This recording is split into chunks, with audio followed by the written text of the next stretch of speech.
Hola, ¿qué tal? Muy buenas tardes. Yo soy Luis Jaloma. Bienvenidos a Huachapori aquí en Televisa Sonora. El día de hoy vamos a hablar de un proyecto de radio, pero también pues de un proyecto histórico, de un personaje netamente sonorense, como esos personajes suelen ser, y esperemos que les despierte el interés para investigar un poquito más. Vamos a hablar sobre la santa de... Bueno, primero que nada, los invitados.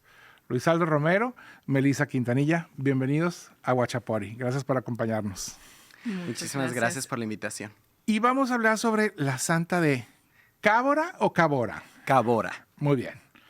La santa de Cabora. ¿Su nombre real era? Teresa Urrea. Teresa Urrea. De por allá, Álamos, Quiriegos y todas esas partes, ¿verdad? Así es. Específicamente del rancho de Cabora, que se acerca del municipio de Quiriego. Ya va a empezar, nos va a querer dar las Muy coordinadas. Luis Aldo es el productor de esta radionovela que ya está disponible en Radio Sonora y que ustedes pueden escuchar y disfrutar felizmente. Yo ya lo hice, está muy entretenida, muy divertida. Y tenemos a Melissa, que es la narradora de esta historia. Ella nos lleva por esos recovecos históricos. Así es, un personaje que yo lo pienso como la columna, ¿no? Que va uniendo todo... pues esta historia que es muy bonita y que siempre le comento a Luisaldo, importante para todos los sonorenses saberla. Es que es de esos personajes, primero que nada, de esos personajes femeninos que no conocemos. O sea, se conoce más de la santa fuera de Sonora, en Arizona, en Chihuahua, al centro del país, que muchas veces no forma parte de lo que aprendemos nosotros creciendo, no forma parte de nuestras historias, no forma parte de nuestros mitos, ¿no? Así como en el caso de Hermosillo, el mito del casino del diablo, pues, ¿no? Sí, la que fue a bailar y le salió el diablo. No forma parte de lo que nosotros crecemos viendo y aprendiendo y considerando dentro de nuestras historias, lo cual a mí me parece terrible. Pero bueno, ¿de dónde surge la idea de rescatar el personaje y de hacerlo radionovela más que nada? Bueno, la idea surge a partir de una lectura que yo estaba haciendo. Yo estaba leyendo el libro de Yaquis de Paco Ignacio Taibo II y específicamente tiene un apartado que habla de Teresa Urrea, pero no ahonda en el personaje, simplemente la menciona como un personaje importante en toda esta historia de los yaquis en nuestro estado, en la época del Porfiriato particularmente. Y me queda por ahí la idea. Yo ya traía esa intención de hacer ese tipo de producción, una radionovela, porque durante la pandemia, que todos estuvimos pues en confinamiento, encerradas, y yo escuché un podcast que en México se volvió de los número 1, que se llama Caso 63. Que todavía sigue siendo. Exactamente. De los más escuchados a nivel nacional. Sí. Después de Huachapori, por supuesto, ¿no? Claramente. Número 1 el Huachapori, dices tú. Y a partir de escuchar esto y escuchar otros podcasts ya de producciones mexicanas, como lo es Fausto, narrado por Damián Alcázar, me llamó la atención y dije yo, ¿qué es esto? Bueno, ahora lo conocemos como un podcast, pero no es más que una radionovela. En el fondo es una producción en audio que tiene dramatizaciones y demás. Quiere decir que esto tiene vigencia. Y la gente lo sigue escuchando, además le cambiaste la etiqueta, pues. Exactamente. Entonces me quedó esa idea, dije yo, quiero hacer algo así. Entonces pasa el tiempo, planteo la idea en Radio Sonora, me dicen que sí, y empiezo todo a buscar quién me iba a ayudar a escribirla. Porque si bien soy el productor, la mente para escribirla bien, hacer una historia con sus personajes y demás, eso le corresponde a las escritoras, ¿no? En este caso. Sobre todo con un personaje, un personaje que no es ficción, ¿no? Que no es un personaje que te estás inventando de lo que soñé o de lo que leí, me imaginé, lo que sea. Es alguien que vivió. Sí. Entonces, el apego a lo histórico, a lo más real posible, lo más, cercano a la realidad, pues tiene que respetarse. Y luego la investigación, hacer la investigación, porque una cosa es lo que es el mito, que es lo que conocemos, ¿no? De la santa, de la mística. Pero una cosa es ya a ver, ¿por qué fue mística? ¿Dónde vivió? ¿Qué le pasó? O sea, se cayó y se pegó en la cabeza. O sea, todo ese tipo de pequeñas cosas que te van centrando y aterrizando un personaje para que realmente uno como público lo aceptes como propio. O sea, que tengas la empatía de quiero que gane, quiero que le vaya bien, o sea, ese tipo de cosas, ¿no? ¿Cuánto tiempo les tomó hacer todo este entramado de investigar, de quién lo escribe, todo este tipo de cosas? A ver, platícanos. Bueno, esto se inició, el proyecto como tal, en mayo de 2022. Es cuando se inicia a gestar la idea, se busca a 3 chicas que en ese momento eran estudiantes de literatura en la Universidad de Sonora, o ya son egresadas. Me refiero a Daniela Bourne, me refiero a Mavi Barragán y a Ariana Galvez. Ellas 3 comandan este equipo de escritoras para la realización del guión y comenzamos en mayo de 2022 con la investigación. La idea era lanzarla en octubre de ese mismo año, pero se terminó un primer borrador de guión, no nos gustó tanto, entonces se siguió trabajando y el guión se elaboró con mucha más investigación alrededor de un año, de 2022 a 2023 en las mismas fechas. Y es difícil encontrar las fuentes. O sea, digo, yo que de repente he tenido que buscar sobre el tema, afortunadamente he tenido la fortuna de contar con gente que ha hecho investigación previa, ¿no? El buen Roberto Corella, uno de ellos. Sí. Pero ya realmente hay mención de ella en los archivos en el Archivo General de Álamos, hay mención de ella en los diarios o en la correspondencia que se hacía en aquella época. O sea, ¿sí hay espacio, sí hay carnita? Sí, fíjate que al momento de empezar la investigación, las chicas de literatura que ellas la hicieron, fueron encontrando archivos, telegramas, cartas que se mandaba el gobernador Luis Emeterio Torres de ese momento y el general Porfirio Díaz, que están en el archivo del Estado, en el Archivo General del Estado, y también investigaciones que se encuentran en el Colegio de Sonora. Hay algunas particularmente o se enfocan muchísimo más al evento de Tomochic en Chihuahua, que fue un pueblo masacrado por el gobierno de Porfirio Díaz porque se estaban levantando en armas por el descontento social. Se enfocan mucho en Tomochic, pero también en Teresa hablan un poco de ella porque fue el grito de guerra de estas poblaciones o de esta población. Viva el gran poder de Dios y viva la Santa de Cabora. Es ahí cuando el gobierno empieza a preguntarse quién es la Santa de Cabora, ¿no? Y empiezan a indagar, a buscar de dónde viene esta santa, quién es, ¿no? Y estas investigaciones abordan un poquito. Quien aborda más el personaje ya en sí de Teresa Urrea es precisamente el maestro Roberto Corella, que también se tomó parte de su investigación, parte de la investigación de Tomochic en Llamas y diferentes escritos más que fueron construyendo el guión. Claramente el guión tiene algunas licencias creativas para... Como todo guión, como todo. Hasta aquí en Guachapori tomamos licencias creativas, nomás que no se dan cuenta, pero sí. Sí, ¿no? Es parte del show, es parte de hacer más atrapante la trama, ¿no? De que el oyente conecte con los personajes. Y a ti, Melissa, cuando te dicen, oye, vente a ser la narradora o no sé, vente a trabajar en este proyecto y te dices, oye, está interesante o qué raros o me gusta por raro o sea... ¿O qué fue? ¿Qué fue? Realmente yo me enteré, Radio Sonora lanzó un casting de voces.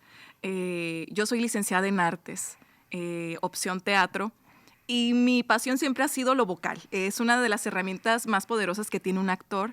Y entonces cuando vi en redes sociales este casting, yo dije, órale, nunca me había tocado ver aquí en Hermosillo, Sonora, que hubiera un casting de voces.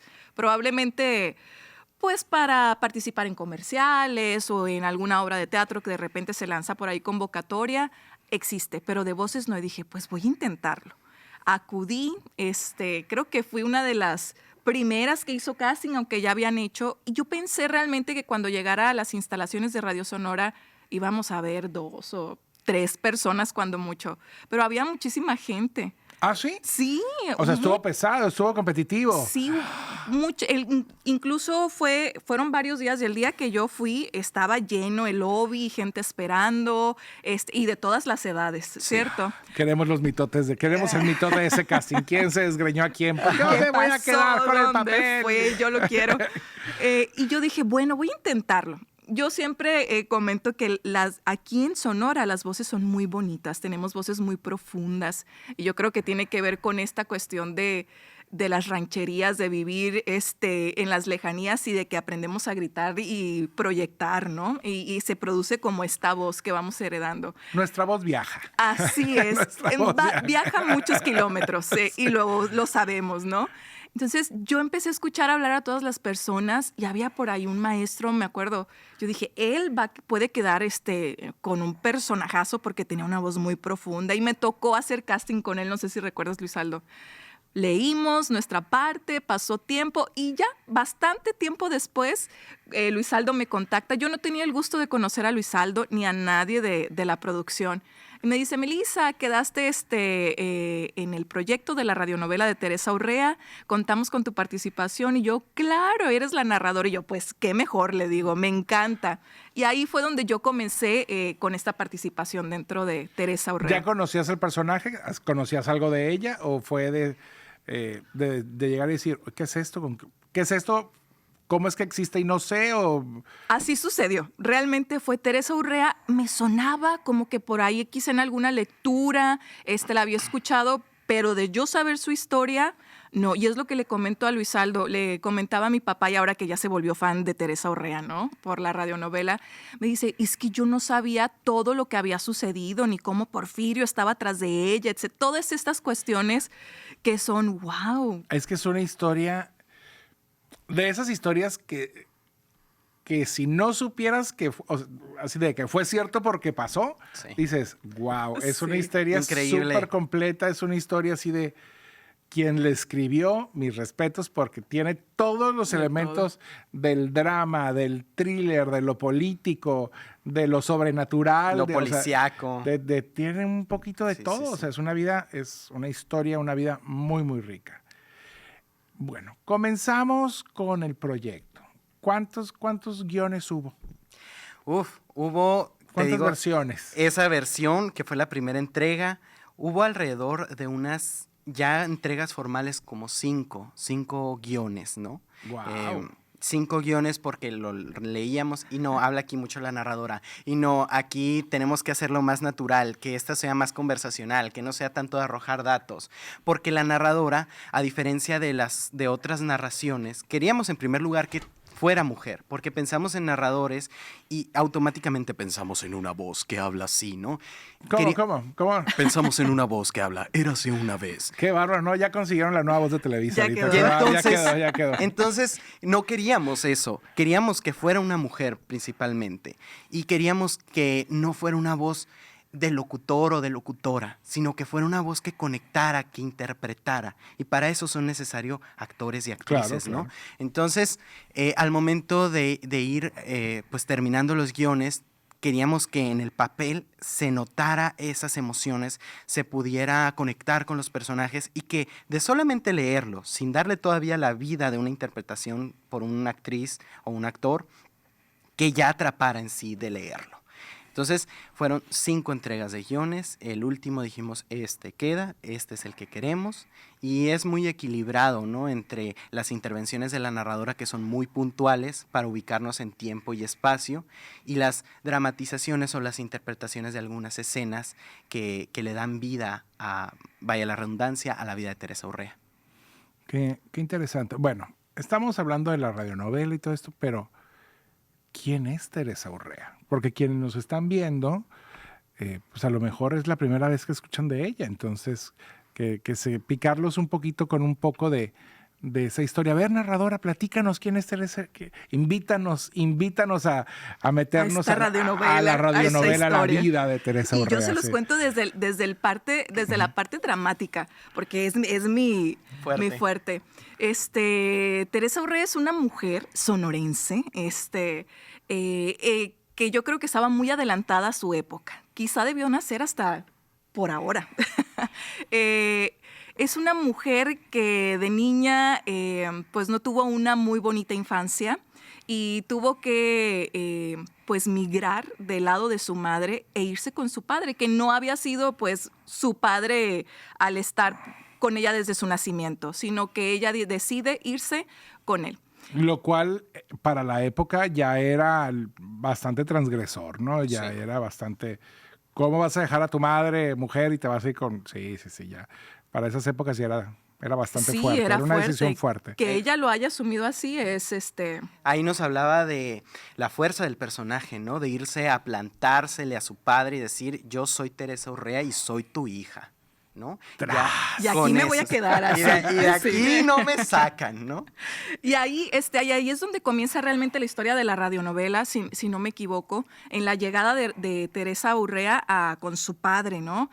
Y ahí es donde ella empieza a adquirir ciertas habilidades por medio de una mujer que vivía ahí, que es pues un rancho, ¿no? Sí. El rancho de su padre, conocida como la Huila, que era una mujer que curaba con hierbas y con otras cuestiones por ahí, pues yo creo que a los de la ranchería y a sus cercanos, a todo su contexto. Que supongo que en aquel entonces, bueno, seguramente ahora también, en todas las pequeñas poblaciones y en todos los ranchos, siempre hay alguien que sabe curar con hierbas. Sí, Pues, ¿no? claro. Siempre hay alguien que sabe, dale, Que te- sí. Este está Sí. empachado, está Sí. empachada, ¿no? La clásica, Sí, ¿no? la clásica. Que todavía, ¿no? Y acá Sí. en Sonora, pues es muy común, llévalo para allá, dale esto, comprar el otro, no le des ese medicamento. Entonces, ella adquiere este conocimiento por la convivencia que tiene con la Huila de ella, y yo creo que se convierte como en parte en su fuerte. Su padre, pues era reconocido, ¿no? A nivel estatal, sí, y pues conocía a personas, se juntaba con personas pues también Había nivel, conocidas. había Había nivel. nivel, un Había nivel había sí, nivelito, social por ahí. A mí lo que me llamó mucho la atención de su padre es que tenía por ahí ciertas juntas donde se juntaban a hablar sobre lo sobrenatural. Desde ahí yo dije, wow, qué sorprendente. Sin saber su padre todo lo que vendría, él tener ese gusto por lo sobrenatural y por la llegada de su hija, que se convertiría en algo pues sobrenatural. Teresa Urrea comienza a convivir allí, se gana a su padre por ahí. Ahí hay diálogos tan bonitos de las escritoras en donde, y fuertes, bonitos y fuertes a la vez, en donde le dice, la Huila misma le dice a Teresa, hija, si tú no fueras de este color de piel, si tú no fueras así, tu padre ni te hubiera reconocido, o sea, tú no tendrías el derecho de vivir aquí, ¿no? Y ahí comienza a transcurrir su vida. La Huila se vuelve, yo creo que una madre, una maestra madre para ella. La Huila pues se va, trasciende, y es cuando Teresa yo creo que se vuelve más fuerte en este conocimiento. Pero antes de que... A Permítame ver, hacer ay, que una se me va, aclaración. algo se me va. Permítame hacer una Se me va. aclaración en Corte, este momento. corte. Córtale ahí, mi chava, córtale. Vamos a hacer una aclaración. Antes de que la Huila, este personaje que se vuelve una maestra, una madre para Teresa Urrea, trascienda, sucede algo que marcaría un antes y un después en la historia y en el personaje, que es la muerte aparente de Teresa, ¿no? Teresa sufre y vive un ataque que hoy podríamos considerar un ataque cataléptico, pero que para los avances médicos de la época era pues una muerte, ¿no? Sí.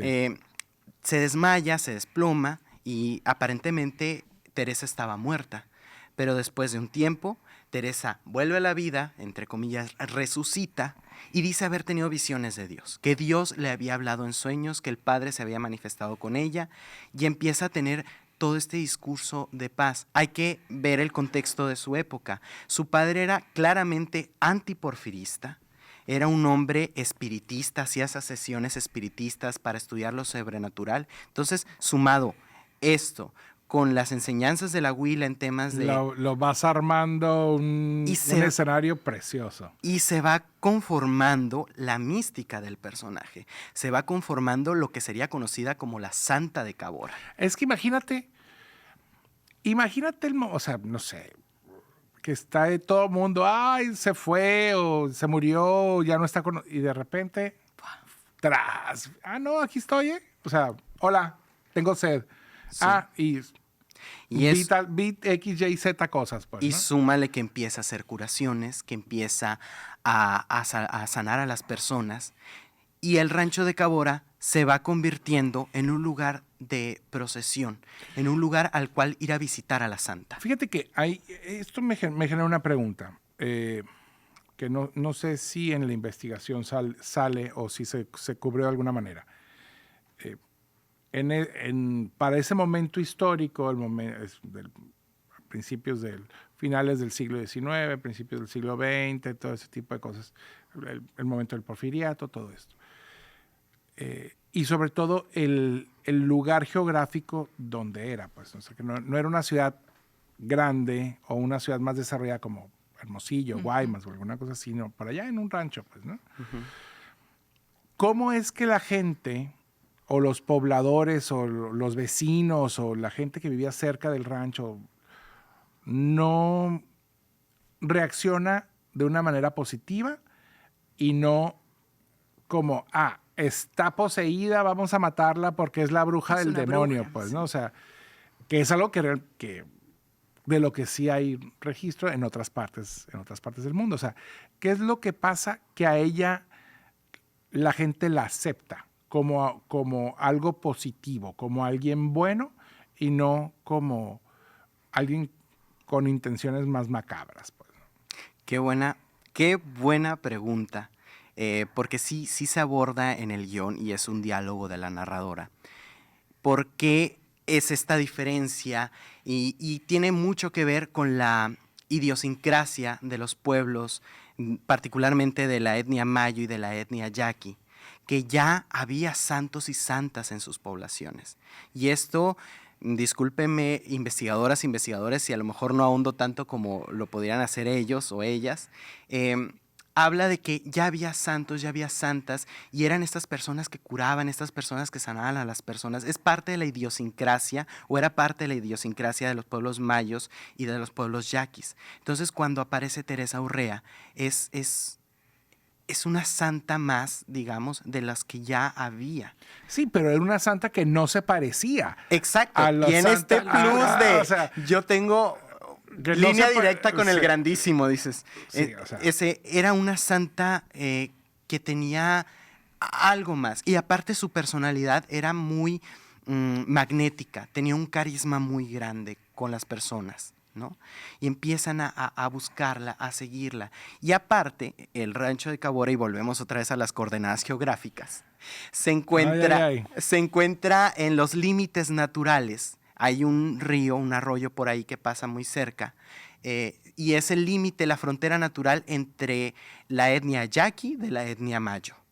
Entonces está en este punto En el punto intermedio. Sí, exacto. Y eso facilita muchísimo las cosas, ¿no? Y aparte es una ranchería que está muy cercana a Álamos, que en ese tiempo Álamos era muy importante. una población muy importante, cercana también a otros municipios importantes para el estado. ¿Por qué nos debe interesar el personaje de la santa? Nárralo, narradora. Dinos. ¿Por qué? Principalmente porque es un suceso sonorense que movió a México. Así siempre, Sí. desde que leí, movió totalmente a México, tanto que tuvieron que llevársela, mandarla, no llevársela, mandarla de una manera, no sé qué palabra usar, no muy bonita, pues de su lugar, de su rancho, de donde ella era, la desterraron básicamente. totalmente. Y su padre junto con ella. Pero primero que nada, creo que abordando un poquito lo que anteriormente decían, que tuvo que ver mucho el poder que tenía su padre en aquel entonces para que no fuera mal vista Teresa Urrea. O sea, porque el padre de ella era pues conocido. Entonces, es la hija de tal, entonces su No puede ser mala. sí, no pues, puede ser mala. Es algo bueno, ¿no? Y más con todos los conocidos, obviamente. Creo que por ahí podría también suceder. Y tenemos que conocerla porque sucedió aquí. Fue un movimiento que hasta muchos años después se comenzó a volver muy fuerte. Teresa tenía el don de la palabra, pudiéramos decirlo así, porque yo creo que se paraba frente a la gente y podía decir y convencerlos y hablar. Tenía la política, pues, ¿no? Un vocabulario político y aparte toda esta cuestión de curar, de sanar, de llevarlos por un proceso para su muerte y de muchísimas otras cosas más. Personaje 100% humano, pues. Totalmente. Entonces, es un personaje que dejó una pauta, creo yo, para lo que vendría después, para lo que está sucediendo, pudiéramos decirlo ahora, ¿no? Que las mujeres tienen voz, tienen voto, están presentes, somos visibles, entre toda esta cuestión, sin llegar a ser como una cuestión muy feminista. Teresa lo hacía porque ella pensaba que así era era. lo correcto. Pues, Ajá, ¿no? que así era. Creo yo que nunca fue algo como obligado, que ella decía, tenemos que hacerlo, etcétera. Sí se proponía, sí hay un discurso por ahí en donde ella dice, las mujeres podemos ser presidentas, presidentes, pero todo esto sin esta fuerza de enojo, de odio. Lo veía yo creo yo como algo más natural, ¿no?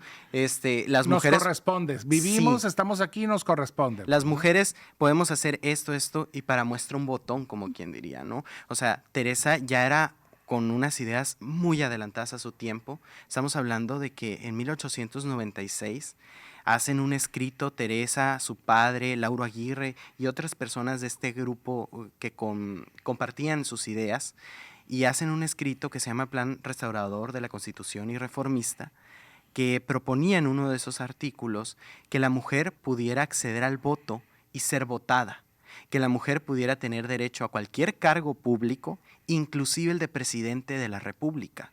Y estamos hablando de 1896, finales del siglo XIX. La mujer no pudo votar hasta los 50 en México, Fíjate, del 50 siglo años XX. antes. Entonces, 50 años antes ya proponía, ya tenía estas ideas que se perdieron ahí en el tiempo. Y intentamos con esta radionovela decir que ya había ese tipo de ideas, rescatar esta historia, ¿no?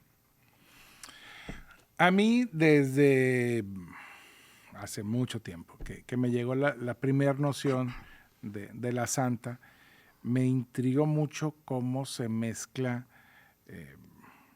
pues, lo sobrenatural, lo paranormal, no sé, alguna de esas cosas, con el elemento, a ver, con Porfirio Díaz, pues de qué momento llegamos de que Porfirio Díaz, el presidente de México por una cantidad brutal de años, le haya tenido tanto miedo a esta pobre mujer de un rancho en el sur de Sonora. O sea, ¿cómo le llegó esa noticia?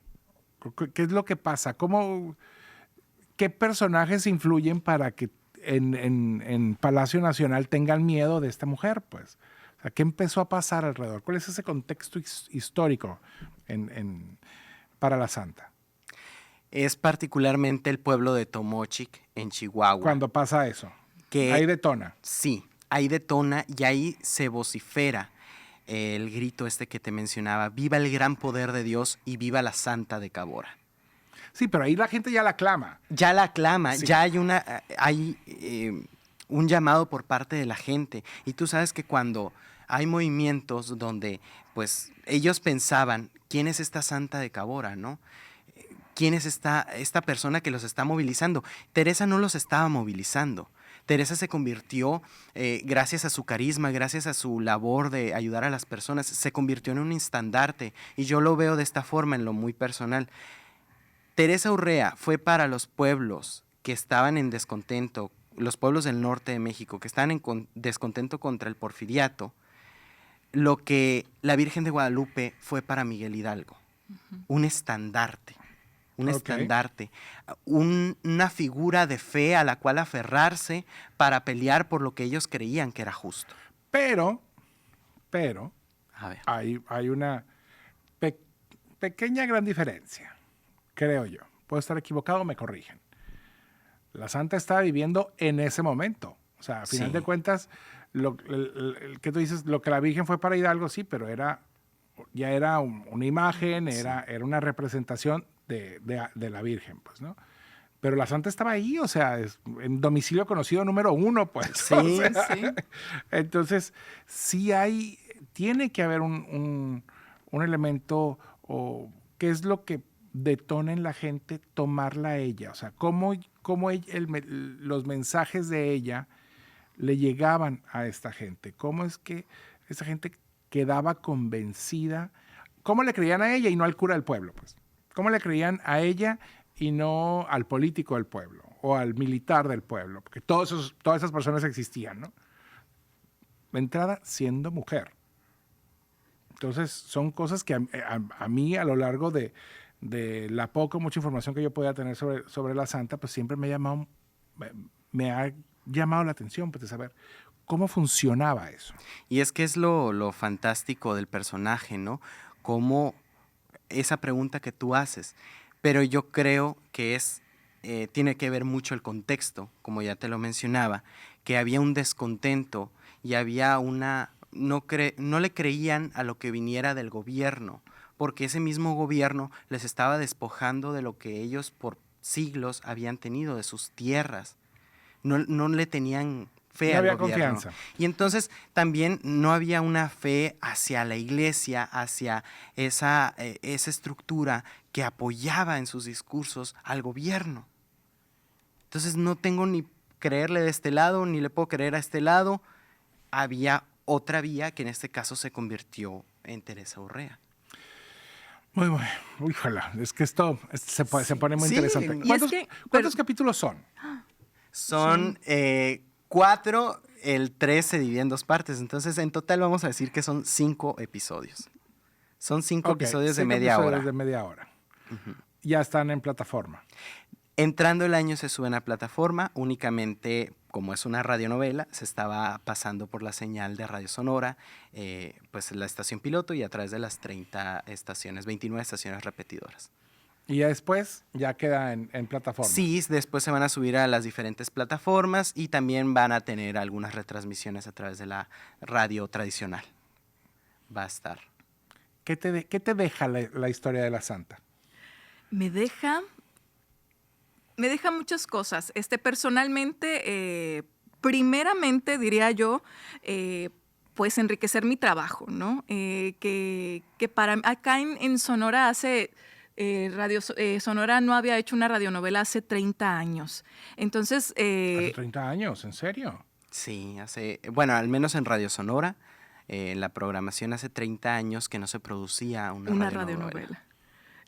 Y para mí fue sorprendente y yo participar en ella por mi profesión, pues me deja esa experiencia. La historia de Teresa Urrea, lo que comentaba anteriormente, esa mujer adelantada a su tiempo y que sin deberla ni temerla, pues se aventó y decía lo que pensaba y lo que sentía y el miedo yo creo que siempre estuvo como en todos nosotros, ¿no? Pero lo dejaba ahí a un ladito y ella seguía avanzando. ¿Cuándo se va, Teresa? ¿Cuándo se va de Sonora? Es muy rápido. Sí, se va en el 93-94, 1893-94. Es cuando parte el exilio a Estados Unidos. Y allá se quedó, ¿no? Allá murió. Allá se quedó y allá falleció, ya no volvió a México. De hecho, el Plan Restaurador, que es del 96, lo escribieron desde Estados Unidos, pero fue firmado simbólicamente en el pueblo de Tomochic. Órale. Qué interesante. Así es. ¿Y qué nos deja Primero que nada, felicidades por el tema de la radionovela. ¿Qué tan complicado es hacer una radionovela en estos días? O sea, tenemos el guión, eso ya está, que eso es el año de investigación y todo eso. Pero ya decir, vamos a hacerlo todo, o sea, porque me imagino que lo hicieron todo de cero. Desde cero, sí, desde cero. Es complicado, sí, pero es gracias a un gran equipo de trabajo, al compromiso de actores, de actrices, al compromiso de las personas que crearon la música, porque hay algo que destacar, que la música incidental y también el tema principal es música original. La incidental fue creada para la radionovela y el tema principal, que se llama Teresita la Santa o Santa Teresita, es una creación de un autor de Sonora, que vive en Álamos, Jesús Acuña, y es interpretado por Susana Almada. Entonces tenemos la parte musical, tenemos la parte histriónica, el guión, que fueron 3 personas. Yo me encargué de la edición, de la dirección, el montaje y el conseguir y armar todo. Metimos a una banda de guerra a la cabina para grabarla y que fuera parte de la música incidental de la producción, ¿no? Entonces sí es un trabajo muy laborioso, pero con un equipo bien organizado es posible, es factible. ¿Qué es lo que puede esperar quien nos está viendo ahorita, quien nos está viendo para decir, me voy a ir a descargarla o la voy a buscar? ¿Qué es lo que puede esperar? ¿Que se va a emocionar, va a llorar, se va a enojar? O sea, ¿cuál es el rango de emociones que vamos a vivir ahí? Todas. El entretenimiento a más no poder. Y aquí voy a contar una pequeña anécdota. Hace unos días llevé a mi hijo a Plaza Bicentenario. Había un brinca-brinca allí. Y junto a mí había una señora y se me quedaba viendo. Y yo volteaba y hasta que por fin cruzamos miradas y me dice, yo te conozco. Y yo, ay, pues quizás sí, ¿no? Hermosillo es muy pequeño, nos habremos visto por ahí. Y me dicen, ¿qué trabajas? Ya le dije, no, pues hago esto, el otro, etcétera, etcétera. Y comenzamos a platicar. Ella tenía a su nietecita ahí en el brinca-brinca, me dijo por allá. Y salió el tema de la radionovela. Y le dije, ay, en Radio Sonora, pues la radionovela, hice tal hace poquito. Y se queda así y otro señor de un lado me voltean a ver. ¿Estás en la radionovela de Teresa Urrea? Me dice. Y yo, sí. Y yo, ¿Qué serio? Para mí fue muy sorprendente porque yo dije, ¿están escuchando la radionovela? Sí, le digo, no puede ser, no nos perdemos los capítulos desde que salieron, los agarramos a veces en el carro, otras veces en la computadora, pero estamos encantados. ¿Qué personaje haces? La narradora. Ay, mucho gusto. Y me dan la mano como si me conocieran. Y le dice el esposo, quizá como escuchaste su voz, le dibujaste su rostro y por eso la conociste ahorita, me dice. ¡Wow, qué padre! Y yo, wow, entonces ellos me dijeron, y yo esto no lo digo yo, que la han pasado así, con todas las emociones de llorar, de preocuparse por Teresa y los otros personajes, escuchando la radionovela y que estaban esperando el siguiente episodio para saber qué era lo que pasaba con Guadalupe y Teresa. Entonces, es un todo, es un entretenimiento total y creo que la radionovela y la radio en sí lo que hace pues es que nuestra imaginación vaya al más allá, pues, ¿no? Y ponernos a trabajar, poner a trabajar nuestra mente. Eso está padre. O sea, y ahora, bueno, es radionovela o podcast versión siglo XXI, pues, sí, ¿no? O sea, al final de cuentas, el nivel de producción, el grado de producción, pues está ahí. Es el objetivo, es que a través de los sonidos nosotros nos imaginemos en dónde están los personajes, dónde se está haciendo la escena, que cerremos los ojos y nos imaginemos cómo están ocurriendo las cosas. Es parte de... Y sin temor a decirlo, porque yo lo edité, algunos capítulos, algunas escenas tienen una atmósfera que te hacen imaginar esas escenas de guerra, por ejemplo. Hay unas escenas fantásticas donde podemos escuchar los cañones, los disparos, sentir la tensión del momento. Y eso es lo que nos permitiría escuchar La Santa de Cabora, historias sonoras, La Santa de Cabora, nos permitiría imaginar y transportarnos a esa época y conocer la historia de Teresa Urrea. Ahora, ya nos queda un minutito, 2 minutitos, pero pues una de las características de la historia de la Santa, es que tenía pues, algo místico, pues, ¿no? Entonces, ¿qué pasó? ¿Algo sobrenatural, místico, paranormal en la grabación, en el montaje? O sea, no sé, se les cayó una ventana, se les fundió un foco, qué sé yo. O sea. Si contáramos, Lizardo, lo que pasaba. Vamos a dejarlo reservado. No. Vamos a dejarlo reservado. No podemos contar. Lo más sorprendente es que las personas se identificaron mucho con el personaje y empezaron a salir historias por ahí de que es que mi tía dice que es la reencarnación de Teresa Urrea. Y es que mi abuela. Empezaron a salir esas historias que tú te quedas así.